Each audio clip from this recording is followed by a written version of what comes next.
Ce podcast est réalisé en partenariat avec la Prépa Dalloz, experte du CRFPA depuis 2009. Pour bien préparer le CRFPA et le réussir, profitez de moins 5% supplémentaires sur les offres en cours, sur les formules annuelles et estivales de la Prépa Dalloz avec le code promo AMICUS5. Nous vous souhaitons une bonne et attentive écoute.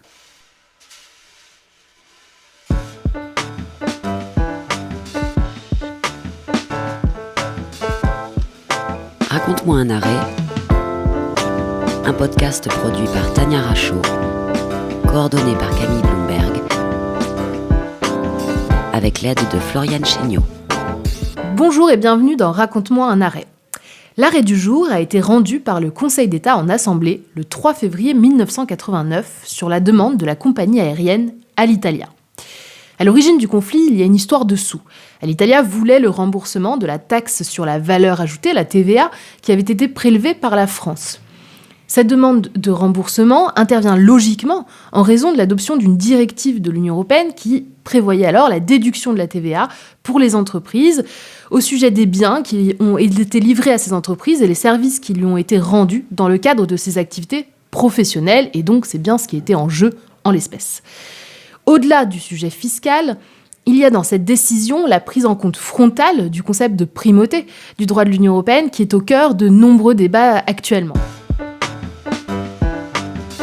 Et pour en discuter aujourd'hui, je suis ravie d'accueillir Noël Chaïd-Nourey, qui était alors commissaire du gouvernement et qui avait donc, à ce titre, rendu des conclusions sur l'affaire Alitalia avant que les juges ne prennent leur décision. Donc bonjour, monsieur Chaïd-Nourey. Bonjour. Merci d'être présent. Alors, vous étiez donc à l'époque commissaire du gouvernement, mais ensuite, vous avez évolué dans la carrière en devenant avocat, si je ne me trompe pas, et notamment spécialisé dans les questions fiscales. Oui, alors j'ai été commissaire du gouvernement, maintenant ça s'appelle rapporteur public, mais c'est la même chose. J'ai été commissaire du gouvernement pendant 8 ou 9 ans, et puis je suis devenu ensuite avocat, fiscaliste, dans un grand cabinet français. Et puis, je suis retourné au Conseil d'État. Et là, j'ai découvert le droit administratif non fiscal, puisque j'étais nommé président d'une chambre qui faisait du contentieux non fiscal. Puis ensuite, on lui a donné du contentieux fiscal aussi. Et après, je suis redevenu avocat. Et là, j'avais le choix entre plusieurs cabinets. Certains me proposaient de faire du fiscal, d'autres ce que je voulais. D'autres, enfin, du droit administratif non fiscal. Pour des raisons purement personnelles, j'ai choisi le droit administratif non fiscal, ce qui ne m'empêche pas de temps en temps de faire encore un peu de droit fiscal, mais j'en fais relativement peu, je dois le reconnaître aujourd'hui. D'accord, donc c'est très intéressant ces allers-retours, effectivement, et le fait de vous intéresser à des matières un peu différentes. Et alors, donc, dans cet arrêt, avant de rentrer dans le détail de la décision Alitalia, il faut le placer aussi dans le contexte d'une grande année pour le Conseil d'État et le droit européen, puisque l'arrêt Niccolo sera rendu quelques mois plus tard, en octobre, et confirmera définitivement la primauté du droit de l'Union européenne sur les normes nationales, en tout cas non constitutionnelles. Alors, monsieur Chaïd-Nourey, dites-nous, qu'est-ce qui se passe en 1989 au Conseil d'État ? Alors, moi, j'ai une interprétation non marxiste de la jurisprudence administrative. C'est-à-dire que je pense que le rôle des hommes, des individus, est extrêmement important, et aussi important que celle des forces qui, dans l'ombre, sont à l'œuvre. Et il y a un homme qui est à l'origine de Alitalia et de Niccolo, et cet homme, c'est le président Marsolon. Le président Marsolon était vice-président du Conseil d'État. Vous savez que le vice-président du Conseil d'État, c'est en réalité le président du corps. Et le président Marsolon, qui avait passé longtemps hors de l'administration, à la tête notamment d'Air France,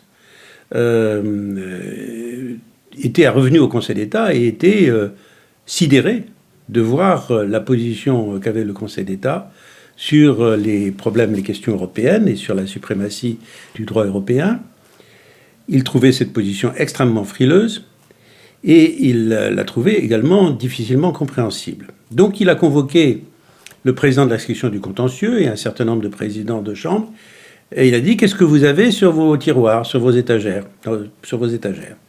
Alors, il y avait 2 dossiers qui permettaient de poser une question européenne. Il y avait un dossier qui était dans une autre formation, qui était une formation de droit administratif non fiscal, et puis une formation de droit fiscal. Mais c'était la nôtre qui était la plus avancée du point de vue de l'instruction, donc c'est elle qui l'a emporté. Et on m'a demandé de regarder le dossier. Moi, il se trouve qu'il y avait un consensus au niveau de la jeunesse, je dirais, qui était assez ferme en ce qui concerne la nécessité de faire bouger les choses, donc j'étais assez convaincu. Mais ce qu'on ne savait pas, enfin ce que le président Marcellon ne savait pas, c'est qu'en entrant dans cette affaire-là, c'était pas simplement le droit européen qu'il allait mettre en cause, mais c'était le droit à l'abrogation et également la déductibilité de la TVA. Deux aspects de l'arrêt Alitalia qui sont également essentiels. Si bien que l'arrêt Alitalia est en réalité un arrêt qui a une triple importance en droit européen, en droit procédural et en droit fiscal. Oui, effectivement, c'est parfaitement résumé. On va essayer d'explorer un peu ces trois éléments. Et surtout, c'est intéressant d'entendre ce témoignage au sujet de l'impulsion par un homme au sein du Conseil d'État, de cette volonté d'intégrer le droit européen. C'est un peu notre objectif dans ce podcast « Raconte-moi un arrêt », c'est d'essayer d'aller trouver l'humain, justement, derrière des décisions de justice et qui souvent les explique d'autant plus. En tout cas, dans Alitalia, donc au-delà de la récupération d'une somme probablement non négligeable pour Alitalia, qui n'était pas précisée dans l'arrêt, il y a donc cette question de la demande d'abrogation des actes illégaux. Autrement dit, le Conseil d'État admet ici que tous les administrés peuvent demander que des actes soient abrogés lorsque les circonstances de fait ou de droit ont changé. Et en plus, sans condition de délai. Il le fait sur le fondement alors d'un décret de 1983, duquel il tire un principe général du droit, et donc ça veut dire qu'il rehausse ce principe dans la hiérarchie des normes. Par la suite, le Conseil d'État précisera en 1990, dans une décision Les Verts, qu'il est également possible de demander l'abrogation d'un acte non réglementaire qui n'a pas créé de droit, puisque dans notre arrêt Alitalia, il s'agit d'un acte réglementaire. En 2013, donc beaucoup plus tard, dans un arrêt Fédération française de gymnastique, la juridiction administrative décidera en revanche que l'obligation d'abrogation disparaît si l'illégalité a cessé au jour où le juge se prononce. Donc ici, Alitalia, la compagnie est légitime dans sa demande devant le Conseil d'État dans le cadre d'un recours pour excès de pouvoir. En l'occurrence, c'était la décision implicite de rejet de la demande d'Alitalia qui était attaquée devant le Conseil d'État après le silence tenu de 4 mois par le Premier ministre qui avait été donc saisi de cette demande de remboursement de TVA. Donc l'apport de l'arrêt porte bien sur cette obligation d'abrogation qui ne concerne pas que le droit européen, puisque c'est plus large, mais on imagine quand même tout à fait que des législations européennes puissent justement constituer ce changement de droit qui entraîne l'illégalité d'un acte et déclenche donc cette obligation d'abrogation. Alors, c'est intéressant, Monsieur Chahid Noureil, justement, sur ce terrain européen, puisque c'est la législation européenne qui va déclencher l'obligation plus générale d'abrogation. Comme vous nous l'avez déjà dit tout à l'heure, c'est pas quelque chose qui est fréquent à l'époque. Il n'y a pas beaucoup de confrontations, d'études minutieuses, disons, de la législation nationale vis-à-vis de la législation européenne. Oui, alors avant d'entrer dans la réponse à la question que vous donnez, je voudrais apporter 2 précisions. L'une par rapport à ce que j'ai dit tout à l'heure. Quand j'ai dit que le président Marcellon était le chef d'orchestre de cette affaire, il n'a pas été le seul instrumentiste. Il y avait naturellement des tas de personnes qu'il fallait convaincre, et ça n'a pas été une mince affaire. Quand vous regardez la longueur de mes conclusions sur cette affaire, il faut vous dire que cette longueur n'est pas quelque chose d'accidentel.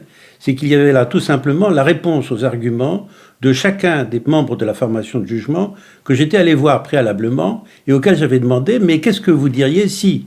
Et alors ils me donnaient leurs arguments et moi j'enregistrais tout ça et je leur ai ressorti au moment de mes conclusions les réponses aux arguments, aux réserves qu'ils pouvaient avoir. Donc premier point, donc, il ne faut pas croire que c'est l'œuvre d'un seul homme, ça a été quelque chose d'extrêmement difficile et le délibéré a été quelque chose, je ne veux pas violer le secret du délibéré, mais ça n'a pas été une mince affaire. À l'Italia, ça paraît évident, en réalité, c'était loin d'être évident. Ça, c'est la première chose. La deuxième correction, c'est par rapport à ce que vous avez dit. Vous avez parlé de règlement qui était devenu illégal par suite du changement de circonstances. Alitalia va beaucoup plus loin. Il dit qu'il y a possibilité de demander l'abrogation d'un règlement même illégal, même depuis son origine. Moi, je me souviens en tant que fabricant d'un code de l'administration communale, d'une disposition du règlement de police à l'époque de Louis XIV sur la numérotation des rues, j'avais ressuscité cette ordonnance du lieutenant de police alors qu'elle avait été abrogée, remplacée par un texte antérieur. Vous voyez, même un texte qui datait de 1685, on a tout à fait la possibilité de l'abroger. La question ne se posait pas. Mais on aurait eu la possibilité de l'abroger si la question s'était posée dès lors qu'il était illégal dès son origine. Oui. Alors maintenant, la question que vous posez, c'est celle de la suite, en quelque sorte, de Alitalia, en ce qui concerne cette abrogation, ce droit d'abrogation. Et alors, il y a relativement peu de choses qui se greffent directement sur le droit communautaire, sur le droit de l'Union, parce qu'en réalité, les dispositions du droit de l'Union, les dispositions des directives sont transposées. Ça figure toujours dans des lois ou ça figure dans des règlements. Donc c'est au niveau des lois et des règlements que les choses sont attaquées. Il y a relativement peu de cas dans lesquels la question se trouve posée. Et ce qui est important, ce qu'il faut comprendre, c'est que le succès d'Alitalia, c'est pas dans le fait qu'il y a eu beaucoup de contentieux après concernant le même sujet. C'est que précisément, il n'y en a pas eu beaucoup. Autrement dit, c'est devenu l'ADN du juge administratif, c'est devenu l'ADN de l'administration. Et maintenant, l'administration, je vais vous donner un exemple. Pour le problème du fiscal qui se trouvait posé, c'est tout simplement qu'il y avait une mauvaise transposition des directives. Pourquoi il y avait une mauvaise transposition des directives ? Parce que là où la directive écrivait hébergement, on avait trouvé qu'en France, que hébergement, c'était pas joli, c'était ancien, on ne savait pas très bien ce que ça voulait dire, mais on avait remplacé hébergement par logement. Or, l'hébergement, c'est pas la même chose que le logement.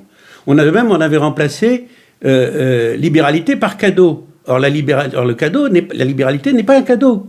Le cadeau d'entreprise, ce n'est pas une libéralité. Ce n'est pas quelque chose que l'entreprise fait de manière désintéressée. Elle a une idée derrière la tête qui est de développer son commerce. Autrement dit, on a développé, à cause d'Alitalia, un souci plus précis, plus net, de respecter les stipulations, les dispositions du droit communautaire. Autrement dit, le succès d'Alitalia, comme le succès de Niccolo, c'est pas tellement qu'ils ont été très appliqués, c'est le fait que précisément il n'y a pas lieu de les appliquer parce que c'est devenu l'ADN, c'est devenu le droit commun, c'est devenu l'ordinaire. Oui, c'est intéressant. En fait, l'absence de contentieux est un signe positif du fonctionnement. C'est-à-dire qu'on n'a plus besoin d'aller au contentieux, ça fonctionne. Tout à fait, ça fonctionne. Effectivement, donc le Conseil d'État va procéder dans cette décision à une étude assez minutieuse de la compatibilité entre les normes françaises et cette directive qui datait de 1979 et qui avait donc été mal transposée. Globalement, le contentieux autour des directives est toujours assez complexe. Il y a eu de nombreuses décisions du Conseil d'État ensuite, qu'il s'agisse de mauvaises transpositions ou de non-transpositions. Il y a toujours des difficultés. Pourquoi ? Parce que la directive, c'est une norme spéciale qui fixe des objectifs à atteindre et qui ne donne donc pas un mode d'emploi détaillé de ce que l'État est supposé faire ou que les autorités nationales sont supposées suivre. Et donc, à partir du moment où il y a une mauvaise ou une absence de transposition, eh bien, il est difficile pour le juge de se substituer finalement au législateur et de décider comment devrait s'appliquer la directive, alors que tout l'objet de cette norme, c'est justement de ne pas préciser comment l'appliquer, de laisser chacun libre de trouver les moyens d'atteindre l'objectif. Et donc, on voit bien dans la décision du Conseil d'État cette subtilité, parce que il dit, alors je cite, la demande de la compagnie Alitalia n'a pas pour objet, contrairement à ce que soutient le Premier ministre, de soumettre au juge administratif l'examen de la conformité d'une loi nationale aux objectifs contenus dans une directive, mettant seulement à faire contrôler par ce juge la compatibilité avec ces objectifs des décisions prises par le pouvoir réglementaire, sur le fondement d'une habilitation législative. Bon, c'est assez complexe, je vous invite à le lire directement, mais c'est ça, derrière cette rédaction, c'est cette difficulté vis-à-vis de la norme directive à laquelle on cherche simplement à respecter l'objectif. Et donc le juge ne peut pas remplacer le législateur pour atteindre cet objectif. Bon, sur le fond, le juge va quand même procéder à une étude de la compatibilité entre les normes nationales et la norme européenne pour donc conclure finalement qu'il y a une illégalité, en l'occurrence en faveur donc de la compagnie Alitalia, illégalité des normes liées au prélèvement de la TVA. Alors justement, monsieur Chahinoura... Pas au prélèvement de la TVA, la récupération de la TVA d'amont qui a été perçue sur les produits et les services qui ont été utilisés par Alitalia. Tout à fait. Et dont Alitalia a soit le droit à déduction, soit si elle ne peut pas procéder à la déduction, elle a droit au remboursement. C'était ça l'objet du litige. Exactement, merci. Et donc la question, c'est finalement de savoir s'il y a aussi un gros contentieux, du coup, sur la question des transpositions de directives. Ça a entraîné cet arrêt à l'Italia, mais ça n'est pas le seul, clairement. Non, il n'y a pas beaucoup de transpositions. Il n'y a pas beaucoup de contentieux sur la transposition des directives. Les directives sont en général bien transposées. C'est pas tellement un sujet. Et l'arrêt à l'Italia a donné un coup de semonce aussi. C'est que quand il y a des stipulations, il y a des dispositions de textes européens qui... C'est pas la peine de s'amuser à essayer d'améliorer le français qui a été utilisé. Donc on peut prendre... Et finalement, la grande erreur à l'Italia, c'était d'ailleurs pas une erreur c'est triste à dire, mais c'était pas une erreur du gouvernement lui-même, c'était une erreur du Conseil d'État au moment du passage du texte devant la formation de la section des finances. Là, je dévoile quelque chose qui n'était pas connu, c'est que le Conseil d'État avait estimé que hébergement, ça pouvait être remplacé par logement et libéralité, ça pouvait être remplacé par cadeau, parce que c'était plus français, c'était plus facile à comprendre par le citoyen de base, par l'entreprise de base. Eh bien non, c'est pas ça. Le droit européen, c'est un droit qui est extrêmement précis et minutieux, et quand il dit hébergement, c'est pas logement, et quand il dit libéralité, c'est pas cadeau. Effectivement. Alors, sur la question de la transposition des directives, donc, de toute façon, on retrouve éventuellement le contentieux devant la Cour de justice de l'Union européenne ensuite, quand il y en a un, puisque la Commission européenne peut éventuellement poursuivre par le biais du manquement. Et donc, pour ce qui est des suites de la décision d'Alitalia, donc vraiment sur l'obligation d'abrogation, c'est intéressant aussi de noter que c'est une jurisprudence qui a été par la suite codifiée, c'est-à-dire qu'aujourd'hui, on retrouve l'obligation de l'administration, d'ailleurs indiquée comme une obligation qui peut être soulevée d'office ou à la demande d'une personne intéressée, d'abroger donc tout règlement illégal ou sans objet en raison d'un changement de circonstances, de droit ou de fait. On le retrouve aujourd'hui à l'article L243-2 du Code des relations entre le public et l'administration. Ça correspond exactement à ce que je vous disais, c'est-à-dire que c'est devenu le patrimoine commun. À l'Italie, vous voyez, le principe de l'abrogation, ça a été transféré dans le droit positif, dans le droit écrit. C'est ça, la solution a été vraiment constante et a permis du coup de l'intégrer ensuite dans ce code. Et le Conseil d'État est par la suite à nouveau intervenu dans un arrêt de 2017, FGTE-CFDT, pour préciser cette fois que l'autorité compétente saisie d'une demande qui tend à la réformation d'un règlement illégal est tenue d'y substituer des dispositions pour mettre fin à cette illégalité. Alors c'est intéressant et c'est pas certain que ça puisse vraiment s'appliquer justement à l'égard de directives européennes, puisque les dispositions ne sont pas connues quant à leurs moyens, donc difficile de se substituer. Nous en reparlerons peut-être une prochaine fois. En attendant, je vous remercie, Monsieur Chahid Noureil, d'avoir été avec nous et de nous avoir vraiment éclairé sur la décision à l'Italia de 1989. Merci à tous de nous avoir écoutés. Ce podcast et tous ceux de la série Raconte-moi un arrêt sont disponibles sur les plateformes de podcast et les sites internet d'Amicus et des surligneurs.